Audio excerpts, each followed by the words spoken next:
Whoops. Uh-oh. Hold on. Between dog barking and um, my loop stopping, I was kind of caught off guard. So, good evening. This is Kathy Beatty. I'll get my stuff together here. This is Kathy Beatty with Divorce Support Anonymous coming to you on a Friday night to give you hope, direction, and some tools, techniques to not only survive divorce, but to start your new life after divorce. I'm just finishing up a session of a group of building your life after divorce. And this Thursday, I will begin my next group of Divorce Support Anonymous. That's 10 weeks.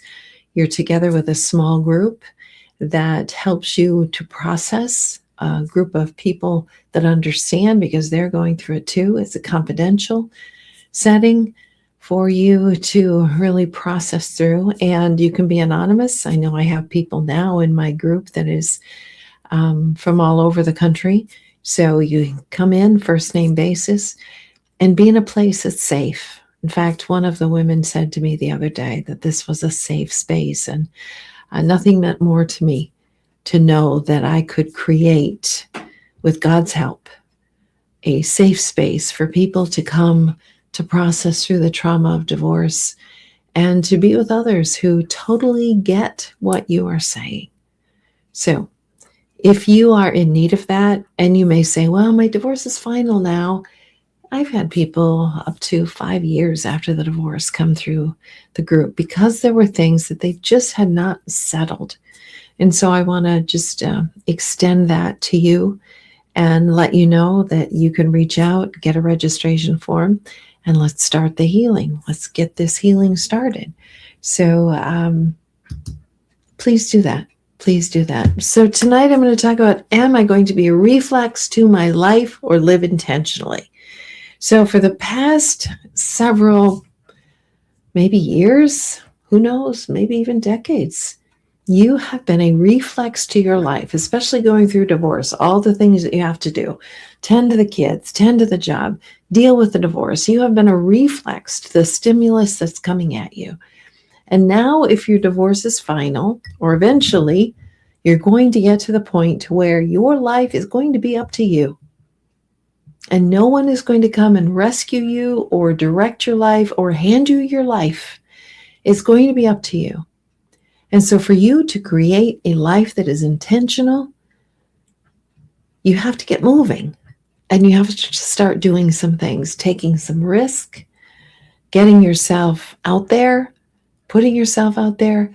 You know, when I say that, I'm kind of comes to mind of just, dating. I'm not talking about that at all. Not at all. I hope that is the furthest thing from your mind right now. Because you need to heal, you need to become a healthy single person before you're even ready to get into the next relationship.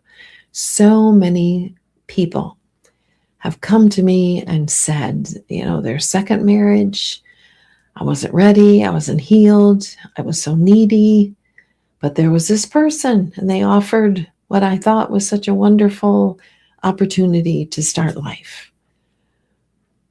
Well, if you're not healed, you're not going to attract a healed person.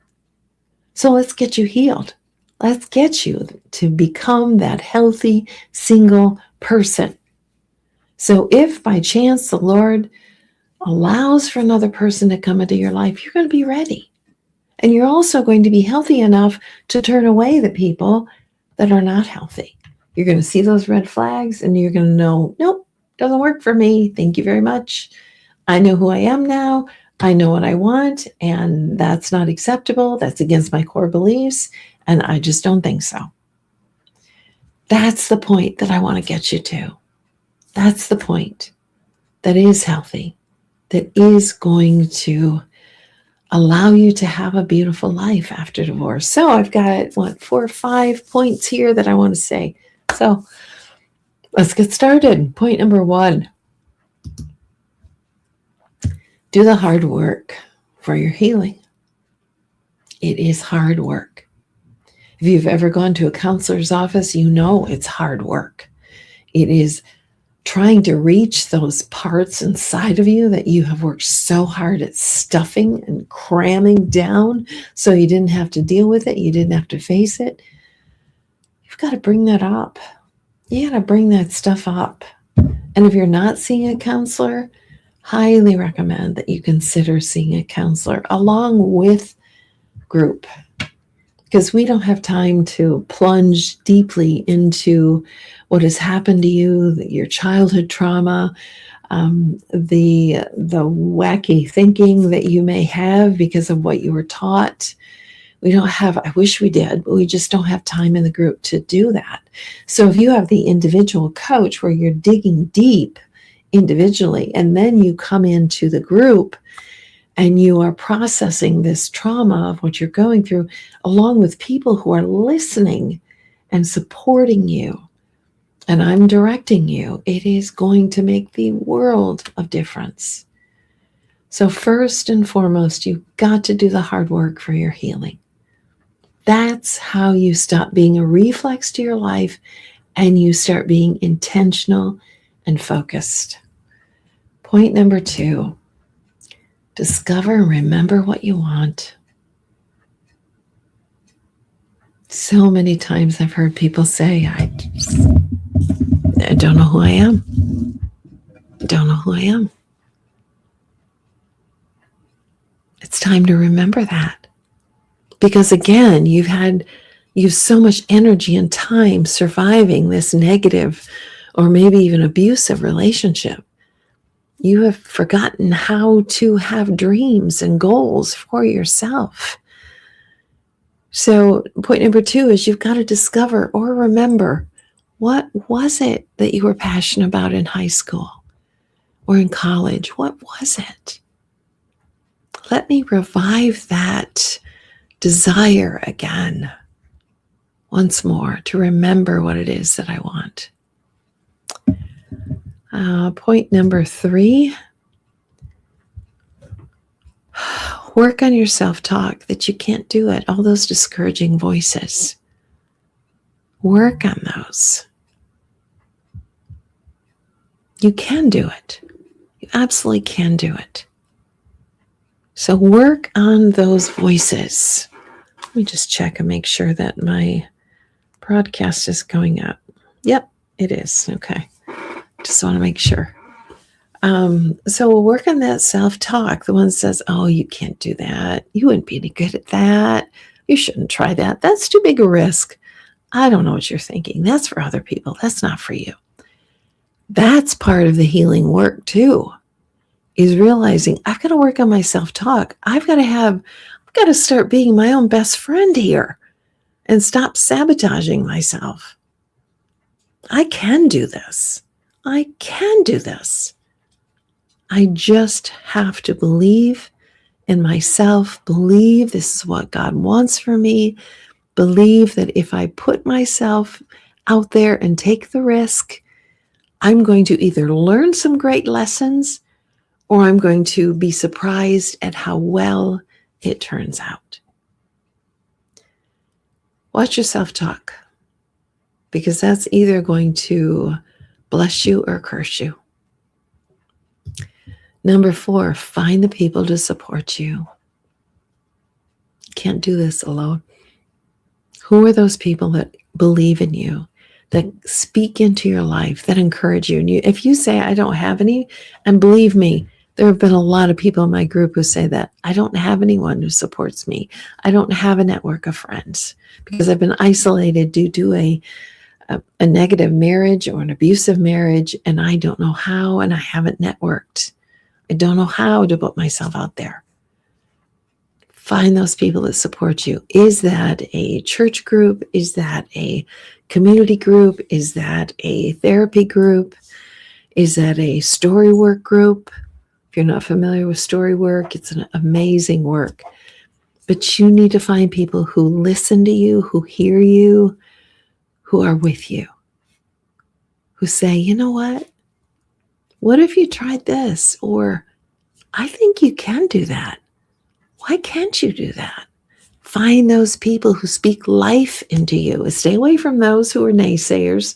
Stay away from those who do not encourage you. But find the people who will support you. And that, again, may be requiring of you that you're intentional, that you get out there, that you find those people. Number 5, make a list. Make a deadline. Write out your dreams. Make a calendar. Put on your calendar the things that you are willing to do. Look on what's happening. Meet up. Find those hikers if you love to hike.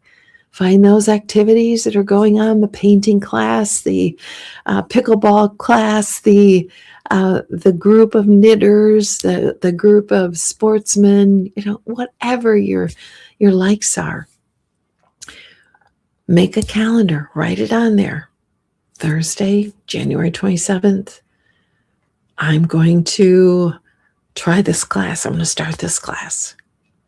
And then just start something, one small step. Start something. And then when you do, congratulate yourself and say, I'm at least out of the house. I'm at least trying new things. Give your pat on the back. Give yourself credit for the small yet vitally important steps that you take in getting out there intentionally to create a life. So I'll repeat those 5 steps. Oh, goodness, excuse me. I don't know why it is. The last few weeks when I start the 9 o'clock, I start yawning. I don't know what it is. So my apologies. I am not bored. I love this stuff, but for whatever reason, my body seems to do that. Anyway, let's get some good scriptures. Love this. It's in the beginning of my book, Forgetting What Is Behind and Straining Toward What Is Ahead. I press on toward the goal to win the prize that God has called me heavenward in Christ Jesus. God has a plan for you. Jeremiah 29:11, God has a plan for you. It's a good plan. Forget what is behind. And then there's another verse, that's the Old Testament in the That's the New Testament. In the Old Testament, forget the former things. God tells us, I am going to do a new thing. He talks about putting rivers in the desert. He's going to do a new thing. But you have to show up for it, right? Forget what is behind. Forget the former things. And here's another one. Put off your old self. Be renewed in the spirit of your minds. Work on renewing your mind. Again, that self-talk. What does God have for me? What does He want for me? What truth can replace the lies that I've been telling myself? That is how we begin to renew our mind. We look at the truth of God. We deny the lies of the devil. We deny the lies that we've been told over the decades. But again, that's going to be the hard work of doing the counseling, showing up for the group, exploring those things within us that we've worked so hard to deny and to hide. Point number 1, do the hard work of your healing. Remember or discover what it is that you want. Work on your self-talk. It's either going to stop you or start you. Find the people that will support you.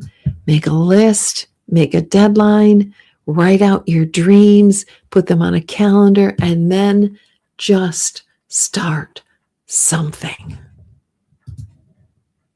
January is full of potential. It reminds us we have the whole year. And then comes December and we say, wow, how did that go so fast? But here we are on the beginning of a new year, full of potential, full of beautiful things. It's a big world with opportunity. And you don't have to have a lot of money to get started. You really don't. So what's stopping you? Chances are it's only yourself. Find those dreams, find those goals, Remember what you wanted long ago, or discover for the first time those new passions that you want to explore. It is a beautiful life. It is a precious life that you've been given. Live it to the full extent. Live to your potential. Forget the former things. Stop being a reflex. Start living intentionally. Your life, the second part of your life, it begins now. This is Kathy Beatty with Divorce Support Anonymous, walking with you every step of the way through the trauma and after the trauma of divorce. Have a good evening.